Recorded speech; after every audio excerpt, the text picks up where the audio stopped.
Noc byla tichá, až příliš tichá. V údolí pod starým klášterem se válel mlžný opar, který pohlcoval světlo svíček stejně jako vzpomínky.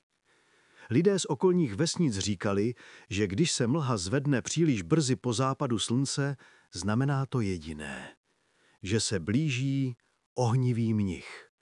Postava v plamenech, která kráčí ruinami starého kláštera svaté Kláry a šeptá modlitby, které už dávno nemají vyslyšení. Legenda říká, že ten mnich kdysi skutečně žil.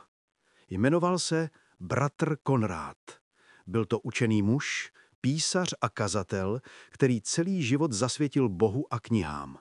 Lidé říkali, že měl v očích zvláštní světlo. Ne to světské, ale to vnitřní, které mají jen ti, kdo věří bez pochyb. Jenže právě víra může být nebezpečná, když se promění v posedlost. Klášter svaté Kláry stával na samotě, obklopen hlubokými lesy a kopy, kam se málo kdo odvážil. Postavili ho ve 13. století, když sem přišli klarisky, řád chudých jeptišek, které měly žít v naprosté pokoře. Ale časem se k ním připojil i mužský řád františkánům, aby pomáhal s hospodářstvím a vedením. A mezi nimi byl právě bratr Konrád. Byl to člověk tichý, oddaný, možná až příliš. Každý večer trávil hodiny v klapli, kde přepisoval staré rukopisy. Písmo bylo pro něj modlitbou. A právě při přepisu jedné knihy to začalo. Ten rukopis měl být obyčejný žaltář. Ale v jeho zadní části mezi řádky si Konrád všiml zvláštních symbolů. Byly vyryté jemně, jako by je někdo napsal neviditelným inkoustem. A když přes ně přejel prsty, cítil teplo. Takové, jaké by neměla mít žádná kniha. Začal pátrat, kdo ji napsal. Nikdo nevěděl. Kniha byla prý darována klášteru neznámým poutníkem, který zmizel hned po jejím odevzdání. Od té doby se Konrád změnil. Začal se vyhýbat ostatním bratrům. V noci ho bylo slyšet, jak se modlí, ale ne ke Kristu. V jeho hlasu bylo něco cizího, jakési zoufalství. Mluvil o světle, které není z nebe, o ohni, který očišťuje duši. Jeptišky si začaly šeptat, že bratr Konrád se dotknul něčeho zakázaného. Jedné noci se v klášteře rozelhl výkřik. Sestra Magdaléna, která vstala, aby se pomodlila před jitří, uviděla v kapli Konráda, jak stojí před oltářem a drží v rukou tu knihu. Jeho tvář byla osvícena plamenem svíce, ale svíce nehořela. Hořela kniha a přesto se nerozpadala. Plamen tančil po pergamenu a písmo se měnilo, jako by se samo přepisovalo. Magdaléna křičela. Bratři přiběhli a když spatřili, co drží Konrád v rukou, dolehlo na něco si jako mráz. Polož to, volali, ale Konrád odpověděl klidně. Nemohu, je to světlo, které mi seslal Bůh. Jenže to nebylo světlo nebeské. V následujících dnech se v klášteře děly zvláštní věci. Voda ve studně se zakalila, z kříže na stěně odpadávaly třísky, jako by se dřevo bránilo. A Konrád, kdysi pokorný bratr, začal kázat, že člověk může s Bohem mluvit přímo, že nepotřebuje církev ani zpověď, jen oheň. Jeho slova byla krásná, ale nebezpečná. V srdci víry se začalo klíčit hereze. Představený kláštera, starý opat Bernard, ho nechal zavřít do cely. Chtěl ho chránit i ostatní. Ale Konrád se smál.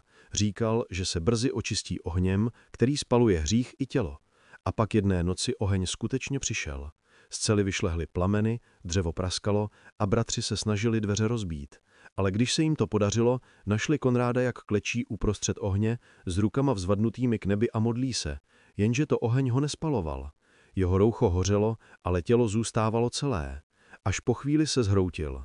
Z knihy, která ležela vedle něj, nezůstalo nic, jen popel, který sám se vznášel, jako by žil. Ráno po požáru našli jeho tělo neporušené, ale chladné. Pochovali ho za klášterní zdí, aby neporušili svaté místo. A mysleli si, že je konec. Jenže nebyl. První, kdo ho znovu spatřil, byla sestra Magdaléna. O několik nocí později se z kaple ozvalo praskání. Když se podívala dovnitř, uviděla postavu, vysokou, zahalenou v hábitu.